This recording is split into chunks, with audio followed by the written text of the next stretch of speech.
Hi guys, Roxy here with a daily beat using my Marc Jacobs to begin, and of course I'm going to blend it out. And then I'm going to take the NYX drop of Total Control, haven't done that yet, oh there it is, and just dab it on the side of my face for warmth.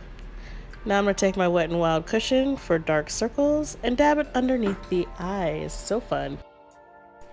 So then I'm patting it underneath the eyes to blend it out. Now I'm going to take a highlight, just kidding, I didn't blow on that, that's a joke. I think it's, yeah, I'm just spilling powder everywhere, whatever. I was being a messy baby that day, whatever. So then I'm going to blend it all out with the G90 powder from Cover Effects. You hit all the areas that don't quite blend.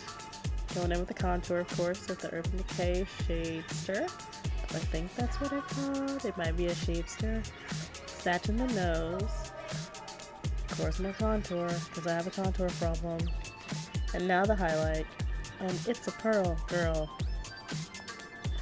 And a little bit more highlight.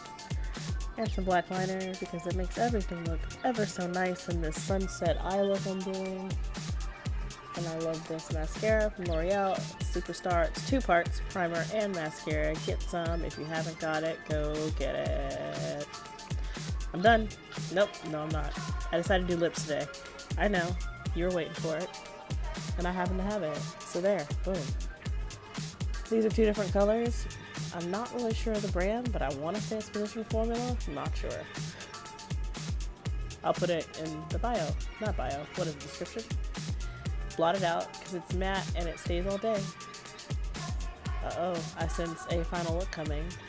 And oh, there she is. Oh, there she I was just kidding. I wasn't done yet, but I'm really close to being done. And blot, blot, blot yet again. And oh wait, now finally, this is the final look. Bye.